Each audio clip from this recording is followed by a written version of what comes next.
이건 말도 안 되는 일입니다. 프랑스 300년 재벌가의 외동딸이 약혼식을 하루 앞두고 흔적도 없이 사라졌습니다. 그리고 48시간 후 서울의 한 찜질방에서 라면을 먹고 있는 모습이 포착됐습니다.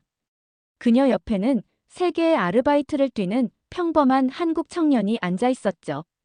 수천억 유산, 백작 자귀, 유럽 귀족 사회까지 전부 포기한 그녀는 단호하게 말했습니다. 저는 한국에서 처음으로 사람 대접을 받았습니다. 시작 전에 잠깐. 구독과 좋아요는 제게 정말 큰 힘이 됩니다. 그럼 오늘 이야기 시작합니다. 저는 소피 마를렌 뒤카르입니다. 파리 16구역, 그것도 황금빛 장식으로 가득한 대저택에서 태어났어요. 베르사유궁에서 돌잔치를 치렀고 루브르 박물관은 저희 가문이 후원하는 곳이라 유치원 견학도 거기서 했죠. 제 방은 프랑스 대통령실보다 넓었고 옷장에는 샤넬과 디올 드레스가 계절별로 정리되어 있었습니다. 하지만 저는 웃을 때도 감정을 억제해야 했어요. 소피, 귀족은 감정을 드러내지 않는 법이다. 아버지의 차가운 목소리가 지금도 귓가에 맴돕니다. 어릴 적부터 저는 항상 바른 자세로 앉아 있어야 했고 식사 시간에는 포크와 나이프 사용법을 배웠어요. 말이 빠른 대신 감정 표현은 금지된 아이였고 사랑은 명분과 결합으로만 정의됐습니다. 아버지의 말씀이 저희 가문의 법이었죠. 소피, 내가 웃을수록 가문의 위상은 높아진다. 그 말에 평생을 웃는 얼굴로 살았지만 마음은 점점 얼어붙어 갔어요. 파리의 화려한 불빛 아래서도 제 영혼은 추위에 떨고 있었습니다. 학창시절 친구들이 첫사랑을 경험할 때 저는 가문의 비즈니스 매너를 배웠습니다. 16살에 첫 이사회에 참석했고 18살에는 가문의 와인 사업부 홍보대사가 됐죠. 대학에서는 예술사를 전공했지만 실은 미래의 뒤카르 그룹 이사회 자리를 위한 준비였어요. 언제나 완벽한 메이크업과 옷차림, 언제나 적절한 대답과 미소. 하지만 거울 속 제 눈은 점점 생기를 잃어갔습니다. 진정한 나는 누구일까? 밤마다 스스로에게 물었죠. 2023년 4월, 봄비가 내리던 날이었어요. 저희 가문의 대저택에서는 매주 수요일 가족 식사가 전통이었습니다. 와인을 따르는 집사의 손길이 완벽했고 요리사가 준비한 코스 요리는 미슐랭 3스타급이었죠. 그날따라 아버지는 유독 기분이 좋아 보였습니다.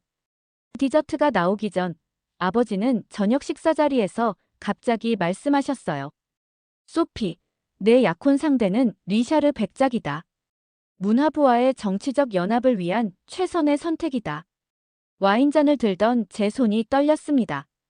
리샤르 백작은 44세, 2차례 이혼했고 프랑스 정치인 가문 출신인 낯선 남자였어요. 2번이나 실패한 결혼에도 그가 다시 약혼자가 될 수 있었던 건 오직 그의 정치적 영향력 때문이었죠.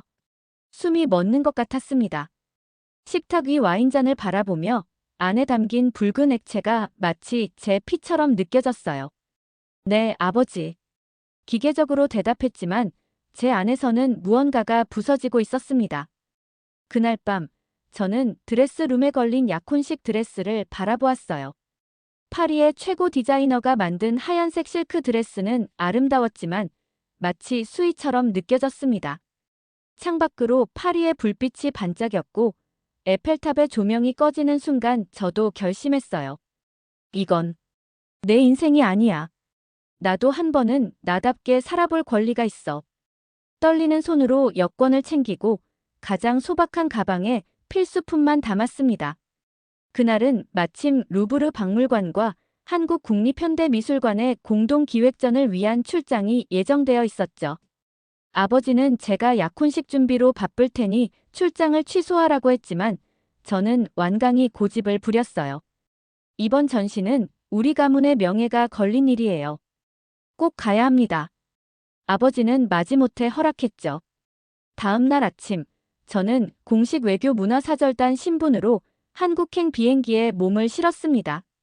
퍼스트 클래스 좌석에 앉아 샴페인을 마시며 창밖을 바라봤어요. 이륙하는 순간 제 인생에서 처음으로 진짜 자유를 느꼈습니다. 승무원의 환영 인사를 들으며 제 눈에서는 뜨거운 눈물이 흘렀어요. 내 인생을 걸고 처음 도전한 탈출이었죠. 다시는 돌아가지 않을 거야. 이제부터는 나만의 인생을 살 거야. 12시간의 비행 끝에 인천공항에 도착했을 때 저는 다른 사람이 된 것 같았습니다. 공항에는 저를 맞이하는 의전 차량이 대기하고 있었죠. 검은색 리무진 안에서 핸드폰을 켜자 미친 듯이 울리는 메시지 알림. 900개가 넘는 부재중 전화와 메시지. 대부분 약혼자와 아버지, 그리고 가문의 비서들이었어요. 저는 그 모든 연락을 무시했습니다. 서울 도착 첫날, 호텔 창문으로 본 도시는 낯설고 흥미로웠어요. 공식 일정 중에는 미술관 관계자들과 계약서를 검토하고 통역사를 통해 이야기했습니다. 모두 저를 뒤카르 부관장님이라 불렀고 제 말 한마디에 고개를 끄덕이며 필기했죠. 하지만 해가 지고 혼자 남겨질 때면 이상한 자유로움이 느껴졌어요. 5성급 호텔방에서 혼자 라면을 끓여 먹으며 한국 예능 프로그램을 봤습니다. 처음으로 혼자 무언가를 선택하고 즐기는 기분이 들었죠. 내일은 무조건 혼자 미술관에 갈 거야. 경호원도 의전 담당자도 없이. 이튿날 오전 공식 일정이 끝난 후 저는 몰래 호텔을 빠져나왔습니다. 경복궁을 혼자 걸으며 처음으로 진짜 여행을 하는 기분이 들었어요. 햇빛은 따뜻했고 벚꽃잎은 바람에 날렸습니다. 처음 보는 한국의 풍경에 마음이 열리는 것 같았죠. 경복궁 근처 작은 찻집에서 처음으로 전통차를 마셨어요. 녹차 특유의 쌉싸름한 맛과 향이 좋았습니다. 한국은 프랑스와는 다른 종류의 아름다움이 있네요. 저는 찻집 주인에게 말을 걸었고 그분은 친절하게 차에 대해 설명해 주셨어요. 놀랍게도 그분은 제가 누구인지 전혀 몰랐습니다. 그저 외국인 관광객으로만 대해주셨죠. 그 순간이 너무 소중하게 느껴졌어요. 아무런 편견 없이 그저 한 사람으로 대해주는 것이 이렇게 행복한 일인지 몰랐습니다. 서울 도착 이틀째 밤, 저는 비공식 일정으로 국립현대미술관 야간 전시를 찾았어요. 긴 코트 차림에 모자를 깊게 눌러쓰고 미술관을 찾았습니다. 평일 저녁이라 사람도 많지 않았고 아무도 저를 알아보지 못했죠. 한국 현대 작가들의 작품 앞에서 오랜 시간을 보냈어요. 특히 전통 도자기의 형태를 현대적으로 재해석한 작품들이 인상적이었습니다. 이 작품은 정말 놀랍군요. 전통과 현대가 이렇게 자연스럽게 어우러질 수 있다니. 혼잣말로 중얼거리며 작품을 감상하고 있을 때였어요. 갑자기 전시장 조명이 모두 꺼졌습니다. 정전이었죠. 어둠 속에서 당황하며 발걸음을 옮기려는 순간 누군가 작은 손전등을 비추며 다가왔어요. 괜찮으세요? 어두우니까 천천히 나오세요. 제가 안내해 드릴게요. 따뜻한 목소리가 어둠 속에서 들려왔습니다. 프랑스였다면 분명 경비원이 딱딱하게 즉시 대피하세요라고 말했을 텐데 이 목소리에는 진짜 걱정이 담겨 있었어요. 손전등 불빛 아래 보인 젊은 남성의 얼굴은 진지하면서도 따뜻했습니다. 괜찮으신가요? 다친 데는 없으세요? 그의 목소리에 담긴 진심 어린 걱정에 갑자기 가슴이 따뜻해졌어요. 손전등 불빛 아래 그의 이름표가 보였습니다. 박도현, 야간 조명 설비 담당. 그는 미대 휴학생이자 야간 조명 설비 아르바이트생이었죠. 도현 씨의 손에는 먼지가 묻어 있었고 눈에는 따뜻함이 가득했어요. 죄송합니다. 갑자기 전기가 나가서. 도현 씨는 어색한 영어로 설명하려 했지만 저는 한국어로 대답했습니다. 괜찮아요. 도와주셔서 감사합니다. 도현 씨의 눈이 커졌죠. 한국어를 하시네요? 프랑스에서 배웠어요. 한국 문화에 관심이 많거든요. 사실 저는 루브르와 한국미술관의 협업 프로젝트를 위해 6개월간 한국어를 집중적으로 배웠던 거예요. 하지만 그 순간만큼은 그냥 평범한 외국인 관광객이고 싶었습니다. 도현 씨는 천천히 저를 비상구로 안내했어요. 그의 손전등 불빛이 어둠 속에서 우리의 길을 밝혀주었죠. 미술관 밖으로 나오자 서울의 밤하늘이 펼쳐졌습니다. 빌딩의 불빛이 마치 별처럼 빛나고 있었어요. 정말 아름다운 도시네요. 저도 모르게 말이 나왔습니다. 서울이요? 그렇게 생각하세요? 도현 씨가 살짝 놀란 표정으로 물었어요. 네, 파리와는 다른 방식으로 아름다워요. 파리는 오래된 역사와 건축물이 아름답지만 서울은 살아있는 느낌이에요. 현재와 미래가 공존하는 느낌이랄까요? 도현 씨는 미소를 지었습니다. 처음 듣는 말이네요. 외국인이 그렇게 말해주니 뿌듯해요. 그렇게 우리의 대화는 시작됐죠. 정전으로 미술관이 임시 휴관하게 되자 도현 씨는 망설이다가 말했어요. 괜찮으시다면 근처에 맛있는 포장마차가 있는데 한국 음식 좀 드셔보실래요? 제가 안내해 드릴게요. 평소에 저였다면 분명 경계했을 텐데 이상하게도 도현 씨의 제안이 위험하게 느껴지지 않았습니다. 오히려 설렜어요. 프랑스였다면 상상도 할 수 없는 일이었죠. 네, 좋아요. 그날 이후 매일 밤 도현 씨는 저를 기념관 근처 포장마차로 데려갔습니다. 라면, 김치전, 떡볶이, 붕어빵. 한국의 길거리 음식은 모두 놀라웠어요. 도현 씨는 제게 젓가락 사용법을 가르쳐 주었고 매운 음식을 먹을 때는 우유를 준비해 주었죠. 한국 음식을 처음 맛보는 제 반응을 보며 도현 씨는 한박 웃음을 지었습니다. 와, 정말 맛있어요. 떡볶이의 매콤달콤한 맛에 감탄했더니 아주머니가 서비스로 어묵 국물을 한 컵 더 주셨어요. 외국인이 우리 음식 좋아해주니 기분 좋다 하시며 환하게 웃으셨죠. 그 순간 느낀 따뜻함이 가슴을 적셨습니다. 프랑스 최고급 레스토랑에서도 느끼지 못한 정이었어요. 소피 씨, 왜 울어요? 도현 씨의 질문에 말문이 막혔습니다. 그냥 맛있어서요. 거짓말을 했죠. 사실은 누군가 저를 걱정해주는 따뜻함이 낯설고 벅차서 울었던 겁니다. 파리 5성급 호텔보다 따뜻한 편의점 의자 위에서 저는 말했어요. 한국엔 냉기 대신 마음이 흐르네요. 도현 씨는 저의 그 말을 듣고 잠시 생각에 잠겼습니다. 그리고는 미소를 지으며 말했죠. 당연하죠. 우리 어머니는 항상 말씀하셨어요. 밥 한 그릇에 정성이 담겨야 한다고. 한국인에게 음식은 단순한 식사가 아니라 마음을 나누는 방식이니까요. 그 말에 가슴이 뭉클했습니다. 프랑스에서는 음식이 예술이고 전통이지만 한국에서는 음식이 곧 사랑이라는 것을 느꼈어요. 그날 밤 저는 처음으로 진짜 소피로 살아보는 기분이 들었습니다. 도현 씨는 제 말을, 제 표정을, 제 눈빛을 항상 살폈어요. 평소 저는 무표정한 편이었는데 도현 씨는 그런 저를 보고 표정이 너무 차갑다며 웃었죠. 파리지앵들은 다 그래요? 그 말에 웃음이 터졌습니다. 아니요, 제가 특별히 차가운 거예요. 왜요? 웃는 게 더 예쁜데. 도현 씨의 솔직한 말에 가슴이 떨렸어요. 프랑스에서는 누구도 저에게 그런 말을 한 적이 없었습니다. 모두 저를 뒷칼을 가해 소피로만 봤으니까요. 하지만 도현 씨에게 저는 그저 소피였습니다. 며칠이 지나자 도현 씨와 저는 더욱 가까워졌어요. 도현 씨는 제 입맛을 배려해 할랄 재료로 김밥을 싸다 줬고 제가 감기에 걸리자 약국에서 직접 삼계탕 재료를 사와 끓여주었습니다. 낯선 나라에서 그런 따뜻한 배려를 받는 것은 처음이었어요. 프랑스에선 이렇게 따뜻한 남자가 없었어요. 솔직한 마음을 말했더니 도현 씨는 고개를 갸웃했습니다. 프랑스가 멋지다지만 전 집에서 엄마가 삼계탕 끓여주셨어요. 그게 더 좋죠. 그때 처음 알았어요. 한국에선 사랑은 곧 실천이라는 걸요. 말이 아닌 행동으로 표현하는 마음이 있다는 것을.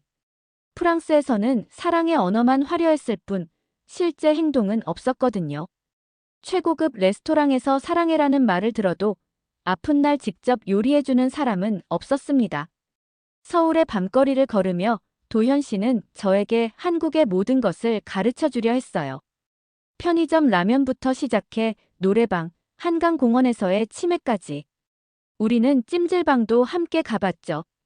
처음엔 알몸으로 대중 목욕탕에 들어가는 게 부끄러웠지만 도현 씨의 어머니가 함께 가주셨어요. 이게 바로 한국식 스파야. 프랑스 스파보다 100배는 좋을걸. 도현 씨 어머니의 말씀에 웃음이 났습니다. 찜질방에서 수건 머리띠를 두르고 삶은 계란을 까먹으며 저는 생각했어요. 이렇게 자유롭고 편안한 적이 있었나?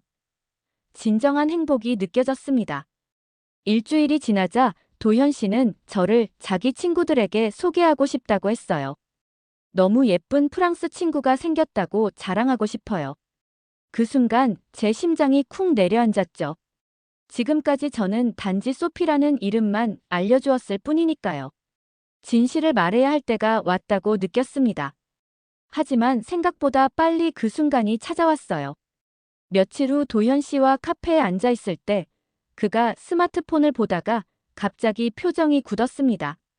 소피 씨, 혹시 클레망스 뒤카르, 그 뒤카르 그룹, 도현 씨의 친구가 인터넷에서 제 사진을 발견한 거였어요. 국제 뉴스에는 제가 실종되었다는 기사가 났고 제 사진이 퍼져 있었죠. 정체를 알게 된 도현 씨는 잠시 말을 잇지 못했고 저는 울먹이며 고백했습니다. 정말 미안해요. 난 당신을 속일 생각은 없었어요. 다만 너무 처음이라서 제 마음을 누구에게도 설명할 수가 없었어요. 도현 씨의 표정에서 배신감이 느껴졌어요. 그는 커피잔을 내려놓고 창밖을 바라보았죠. 침묵이 흘렀습니다. 이제 모든 것이 끝났다고 생각했어요. 프랑스 재벌가 딸이라는 정체가 밝혀지면 모든 관계가 변하는 것은 언제나 그랬죠. 하지만 도현 씨는 예상치 못한 반응을 보였어요. 그는 제 손을 잡고 말했습니다. 이름이 뭐든 당신이 한 말과 표정은 진짜였어요. 그거면 충분해요. 그 말에 눈물이 멈추지 않았습니다. 프랑스에서는 저를 뒤카르 소피로만 봤는데 한국에서는 그저 소피란 사람으로 봐준다는 게 너무 고마웠어요. 하지만 도망치듯 사랑하고 싶진 않아요. 당신 아버지를 직접 만나러 갈게요. 도현 씨의 말에 놀랐습니다. 그럴 필요 없어요. 아버지는 이해하지 못할 거예요. 하지만 도현 씨는 고개를 저었어요. 제가 말했잖아요. 한국에서는 사랑은 말이 아닌 행동으로 증명하는 거라고. 제가 직접 가서 증명할게요. 도현 씨의 눈빛은 단호했고 저는 그의 용기에 감동했어요. 아무도 저를 위해 이런 일을 해준 적이 없었으니까요. 프랑스 남자들은 뒤카르가의 권력과 돈에만 관심이 있었지만 도현 씨에게는 소피라는 사람이 중요했습니다. 한 달 후 도현 씨는 직접 파리로 건너갔어요. 뒤카르 궁이라 불리는 성체 같은 저택 앞에서 그는 3일간 비를 맞으며 기다렸습니다. 경비원들은 그를 쫓아냈지만 도현 씨는 돌아가지 않았어요. 그 영상은 SNS에서 2천만 회 이상 조회되었고 한국 청년의 우아한 저항이란 제목으로 프랑스 뉴스에도 나왔죠. 도현 씨는 종이에 한글과 프랑스어로 메시지를 적어들고 있었습니다. 사랑은 자유의 다른 이름입니다. 소피의 선택을 존중해주세요. 그 진심이 프랑스 사람들의 마음을 움직였고 결국 아버지는 도현 씨를 불렀어요. 당신은 무엇을 증명하고 싶은 겁니까? 아버지의 차가운 질문에 도현 씨는 떨지 않고 대답했습니다. 소피의 삶이 누군가의 선택이 아닌 본인의 것임을 증명하고 싶습니다. 저는 그녀의 가문이나 재산이 아닌 그녀라는 사람을 사랑합니다. 도현 씨는 제게 통화로 그 상황을 전해주었어요. 아버지는 한참 동안 침묵했다고 합니다. 그리고 마침내 입을 열었죠. 증명해보시오. 6개월간 어떤 재정 지원도 없이 너희만의 삶을 살아보라. 실패하면 결혼은 없다. 도현 씨가 한국으로 돌아온 날 우리는 서로를 꼭 껴안았습니다. 해냈어요. 도현 씨의 말에 눈물이 났어요. 이제 우리에게는 6개월의 시간이 주어졌고 그 시간 동안 우리의 사랑이 진짜인지 증명해야 했습니다. 서울로 돌아온 우리는 13평짜리 반지하에서 시작했어요. 처음 며칠은 힘들었습니다. 샤워실 물이 새고 습기가 차고 벌레도 나왔죠. 하지만 도현 씨와 함께 청소하고 수리하면서 정말 우리의 공간이 만들어졌어요. 처음으로 집안일을 직접 해보는 경험이었지만 이상하게도 행복했습니다. 도현 씨는 조명 디자인 회사를 차렸고 저는 한국공공예술기획 프로젝트의 통역과 기획자로 참여했어요. 월급은 적었지만 매일 아침 손을 잡고 출근할 수 있는 삶이 행복이었습니다.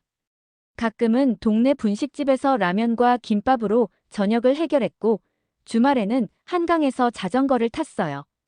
소피, 행복해? 도현 씨의 질문에 저는 망설임 없이 대답했죠. 네, 정말 행복해요. 이게 진짜 삶이라는 걸 이제 알겠어요. 내 손으로 일하고, 내 발로 걷고, 내 마음대로 웃고 울 수 있는 이 삶이요. 6개월이 지나고 아버지는 약속대로 서울을 방문했어요. 우리의 작은 집을, 도현 씨의 작업실을, 제가 참여한 프로젝트를 직접 보신 아버지는 처음으로 웃으셨습니다. 소피, 내 눈이 살아있구나. 파리에서는 한 번도 보지 못한 표정이다. 그 말 한마디에 모든 것이 변했어요. 아버지는 우리의 결혼을 승낙하셨고 도현 씨를 안아주셨죠. 내 딸을 웃게 해주어 고맙다. 당신은 내가 평생 해내지 못한 일을 해냈소. 2024년 가을, 경복궁 한옥마당에서 열린 전통 혼례식. 한복을 입은 저와 정장을 입은 도현 씨. 프랑스와 한국 두 문화가 하나로 어우러진 자리였어요. 파리에서 날아온 87세 할머니가 제 손을 잡고 말씀하셨습니다. 우리 집안에도 드디어 사랑으로 결혼한 여자가 생겼구나. 300년 만에 처음이야. 그 말에 가슴이 뭉클했어요. 도현 씨의 어머니는 저를 안으며 말씀하셨죠. 이제 내 딸이다. 프랑스 이름 말고 소희라 불러주면 안 되겠니? 그 순간 눈물이 왈칵 쏟아졌습니다. 소희라는 이름은 소중한 희망이라는 의미라고 해요. 정말 제게 딱 맞는 이름이었죠. 네, 어머니. 이제 저는 소희입니다. 도현 씨의 아내이자 어머니의 딸이요. 지금 저희는 라 리미에르 서울이라는 조명 예술 기업을 운영하고 있어요. 서울의 복합문화예술회관, 국악당, 공공도서관에 프랑스 감성과 한국 전통 조명이 함께 들어가고 있습니다. 도현 씨는 제가 가진 미술사 지식과 한국의 전통을 접목해 새로운 조명 예술을 만들어냈고 저는 이 작품들을 세계에 소개하는 역할을 하고 있죠. 프랑스 방송사가 저희 이야기를 다큐멘터리로 만들겠다고 했을 때 인터뷰에서 이렇게 말했습니다. 프랑스에서 예술을 배웠지만 한국에서 저는 사람답게 사는 법을 배웠습니다. 존중과 사랑, 한국에서 받은 이 마음을 이제 전 세계에 전하고 싶어요. 이제 저는 더 이상 도망치지 않습니다. 제 정체성을 받아들이고 두 문화 사이에서 다리 역할을 하고 있어요. 소피 뒤카르이자 박소희로서 저는 마침내 제 자신을 찾았습니다. 한국에서 말이죠. 이 영상이 마음에 드셨다면 좋아요와 구독 부탁드립니다. 여러분의 응원이 더 많은 이야기를 나눌 수 있는 힘이 됩니다. 다음에 더 감동적인 이야기로 찾아뵙겠습니다. 감사합니다.